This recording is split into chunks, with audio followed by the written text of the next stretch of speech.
Hey y'all. So today I wanted to talk about a topic that I've already been talking about, which is empowering encounters that I've had while traveling. And the more I think about it, like, I don't want to say every encounter is empowering, but so many are. Because so many are, this series could go on forever because I've met some people. So, if you are interested in what I have to say about the empowering encounter I had previously, then I want to suggest that you just stay tuned. Okay?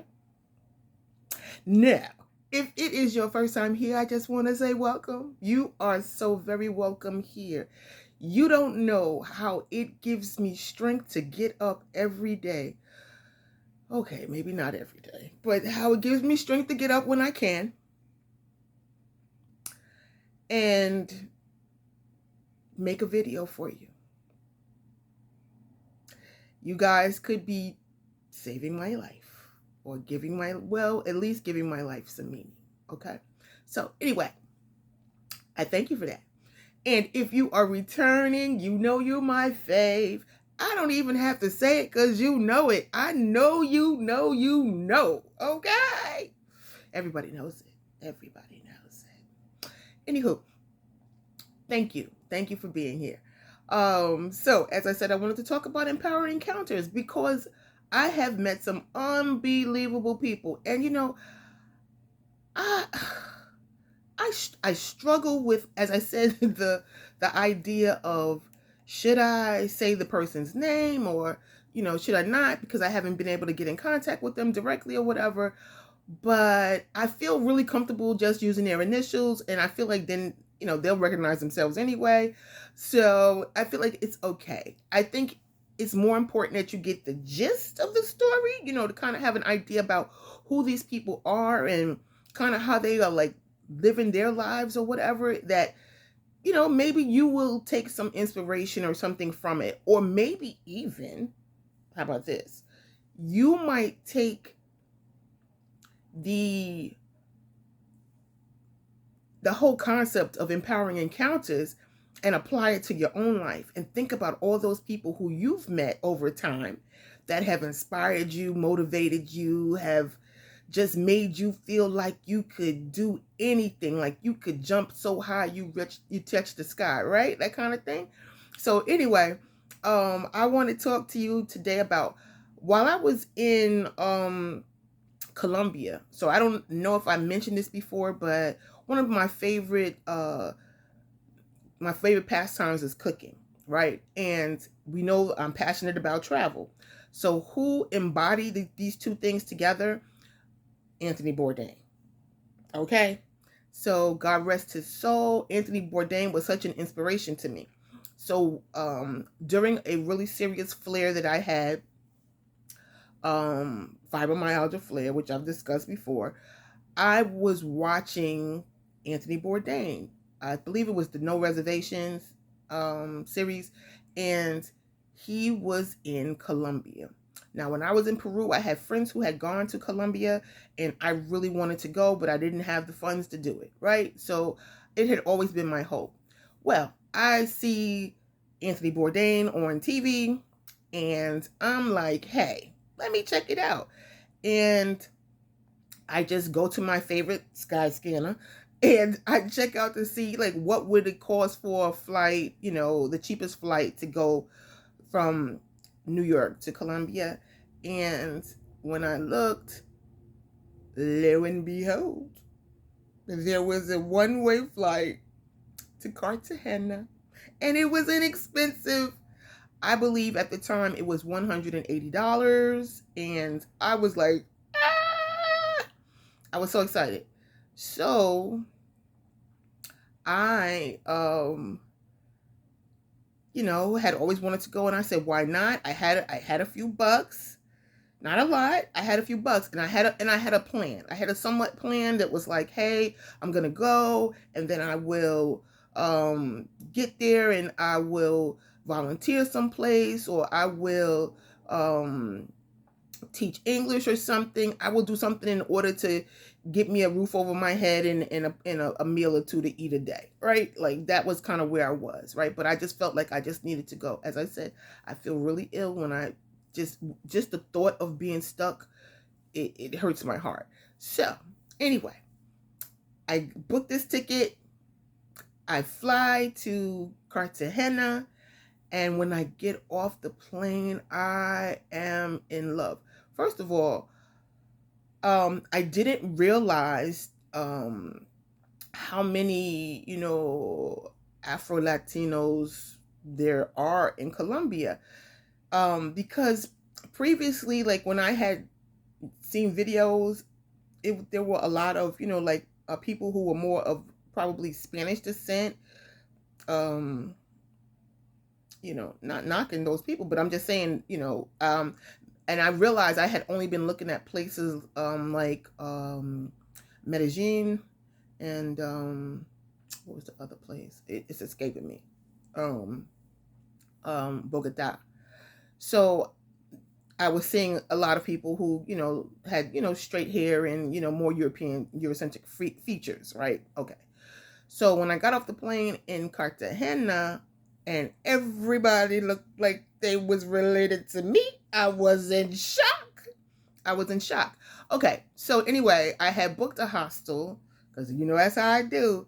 And I want to say it was called like something Viajeros, something Travelers. I don't remember the name exactly, but I had the good fortune of being in a room with, I think it was a room for 6, and it was an all-female dorm, and it was here that I met 2 of the most amazing people. Now, I don't remember, I know for sure that um, Miss M, we're going to call her Miss M. I know that Miss M was in my room. Now, I can't remember if the other person was. Um, and yeah, I'm not sure. But anyway, CS. I'm not sure. But nonetheless, I became fast friends with Miss M and CS, right? And we started hanging out. And yes, this is another one of those situations where I am I don't want to say grandma in the bunch, but you know what I'm saying. I'm like the older, the older person, and they are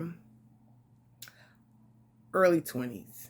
Yeah, they're like early 20s. I'm pretty sure early 20s.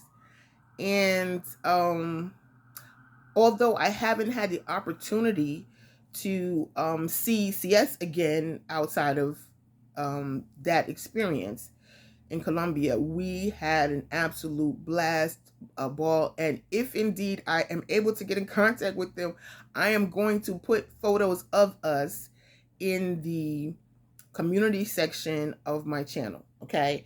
So I'm going to reach out to them and see if they feel okay with me putting pictures of us there. But yeah, we had a good time in Cartagena.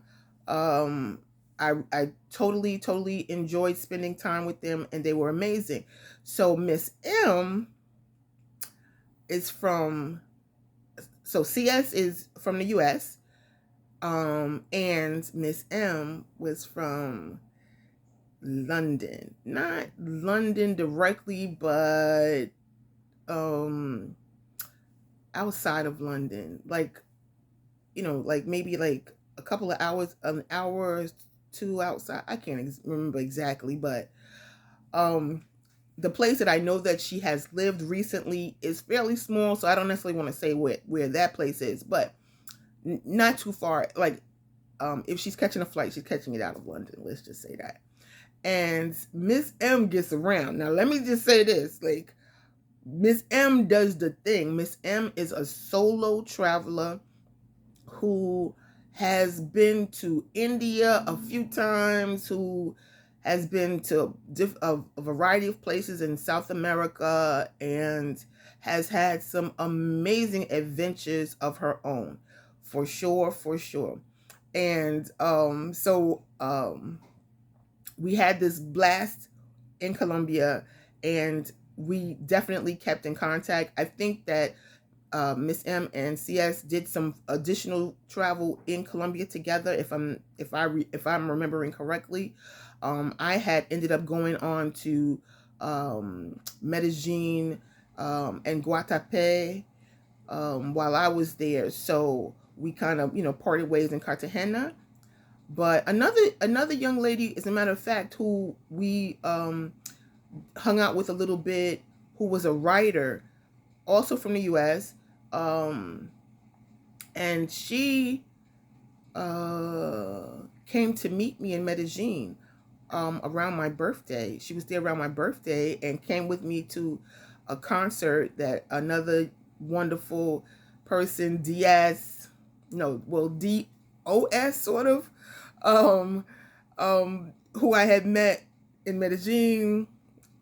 She came to a concert. Dreadmar I was my first time experiencing reggae in Espanol, in Spanish. It was fabulous. Dreadmar I. If you don't know who this artist is, he's been around for a very long time, and I won tickets thanks to DOS, and yes, and then this other traveler came with us.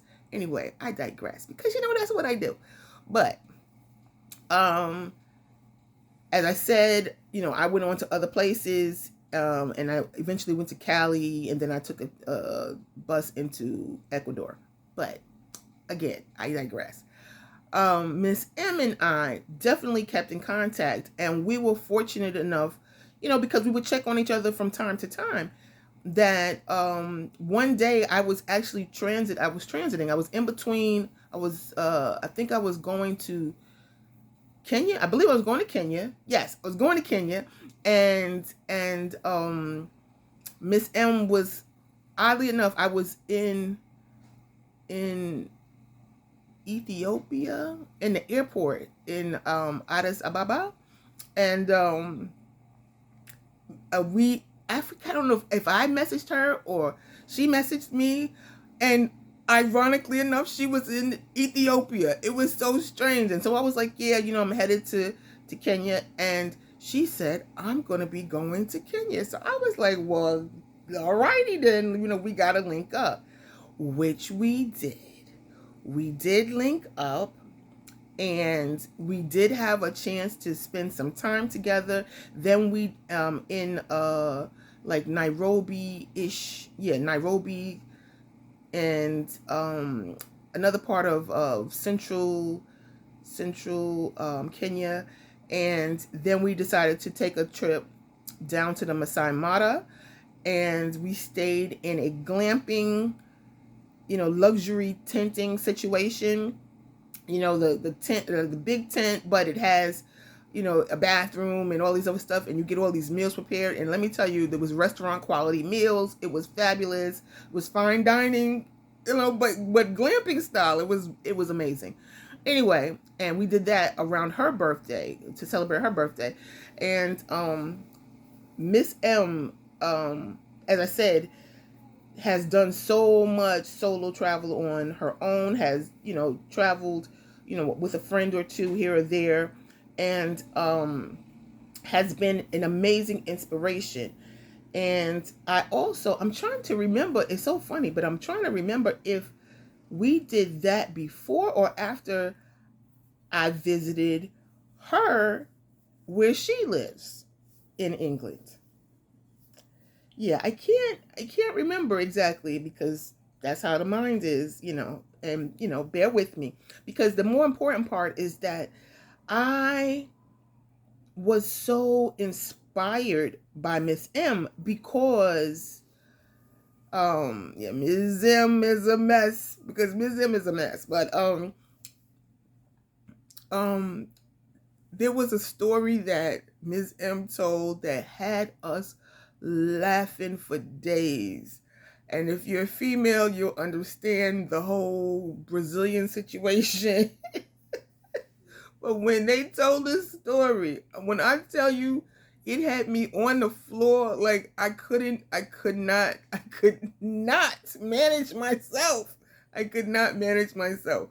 And because of that story, well, kind of a little bit, because I had never had the experience.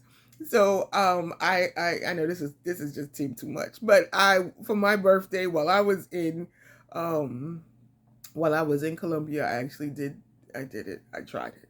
But anyway, I digress again. But this story was so funny, and I'm a person from New York, and we use a lot of slang when we talk. We switch it up when we need to, but we use a lot of slang. And this was the first time I had ever heard the word faffing. She said faffing about. I was faffing about, faffing. And I was like, faffing, and it just sounds funny, like just, So I love that. I love that she was so free with like even telling the story that she was telling to us, and just in the way that she carries herself, and she's so in touch with when she needs to go to travel and do something, have a different experience, how she just does it. Like, I mean, such an inspiration, so real, so down to earth, so amazing. You know what I'm saying? Ms. M, I love you. I love you so much. You just, is a she's a jewelry maker. She has done caretaking for elders, or for people who've had some disabilities or things. I mean, just a variety of things. But she's a true traveler, I don't think, I mean, maybe she was a tourist at some point, but I trust and believe a true traveler, got stories for days, funny, just witty. Oh my gosh. And she put me on to, like, I'm trying to think of some of those dishes. I know bangers and mash. I didn't try the mushy peas, but I did have the toad in a hole, maybe. Toad in a hole? Does that sound right? All my English folk, let me know. I'm not sure. But yeah, and I had my first Sunday roast when I was there visiting. Even though I had been to London before, which I said, London was one of those places that just really didn't do much for me. I felt like the food was raggedy, with the exception of, what is his name? Jamie Oliver. Jamie Oliver had a restaurant called Barbacoa, and I went there like I used to try to treat myself like to one good meal or something, and trust me, I was eating crackers and I was eating bread and butter for a while after eating there, but it was so good. It was so good. Yeah, I totally enjoyed that restaurant. I actually had a chance to do that restaurant with somebody else, but anyway, aside from that meal that I had there in my previous visit to London, I didn't enjoy the food much. I had a decent Indian meal, but like pretty much everything else, like I didn't love the fish and chips, even though Ms. M told me like I needed to try her local spot, and it was better. It was better than what I had, just a random place. But yeah, I wasn't impressed. But when I went this time, because knowing a local is everything. So when I went this time to where she lived, and she had all her regular spots to go to, places that she really enjoyed, of course the experience was better, so okay, I got to give a little bit, but it also was outside of London proper, right? So I think that's why I liked it more too, because I'm a person who I like the authentic, real lived experience of people, not like just what they show to tourists. So anyway, this episode is dedicated to Ms. M and to CS and to Ash. I can't remember all the initials, so I'll just say Ash. And yeah, because Ash spent my birthday with me and DOS in Medellin, to CS because we had a phenomenal time for that week or so. I forgot to mention this part, that the week that I was in Cartagena, we were there for Carnival, the carnival that they have um, in Cartagena each year. So it was like it was like a big party, right? It was major. And so anyway, had a phenomenal time with Ms. M and CS, and I would thank them for it tremendously, because I truly, truly enjoyed spending time with them, and they were definitely an empowering encounter and what I needed for me to continue on, because everything was so up in the air. Like when I tell you I was traveling on E, I had like almost no money, which is the reason why I had to decline when they went some like national park, and were sleeping out under the stars, and because it was supposed to be such a beautiful view. And I can't remember if you could see the northern lights from there or something. It was something like that, and I couldn't go because I had to take advantage of a volunteer at a hostel opportunity, because I needed to be able to have a place to stay and breakfast to eat, because a sister had like very, very little money. So yeah, um these young ladies, allowed me to hang out with them and to enjoy time, and they definitely made my travel experience in Colombia, definitely the beginning part of it, like phenomenal. And it made me feel like I hadn't made a mistake, coming out that far with no money and whatever, whatever, right? I worked it out, I figured it out, and yeah, Ms. M has become just an amazing part of my travel experience, because we jokingly said that we've been together on three different continents. So yes, so this is my shout out to Ms. M. Absolutely amazing. Yes, and like I said, maybe this empowering encounter story will make you say, hey, I've had an empowering encounter with somebody I met at the supermarket or at the post office or, at work or whatever. But what really got me about Ms. M specifically was the fact that they were living life on their own terms. You understand what I'm saying? Like, she truly lives life on her own terms, makes jewelry, like wanted, like was fascinated by the whole jewelry making process, and met someone while traveling, and they showed her some things, and then when getting back home, like did like a sort of an apprenticeship type thing. You understand what I'm saying? Like I'm just flabbergasted. But I think that sometimes we have to do whatever it takes. And that's what I want to get to. I feel like we have to do whatever it takes to have those experiences. It may not just come so easily, like you have a gazillion dollars in your bank account and you can just go whenever and do whatever. It may not be like that. You may have to make some sacrifices along the way. You may have to pivot and twist and turn and do a backflip or two in order to get to where you want to go. But you can get there. So I just want to remind you of that. Now, if you have stayed with me this long, I just want to say thank you, because we know I digress. You know what I'm saying? I'm going to have a shirt made that says I digress, because that's what I do. And I want to say thank you, because it means the world to me that I get to share my world with you. It absolutely does, right?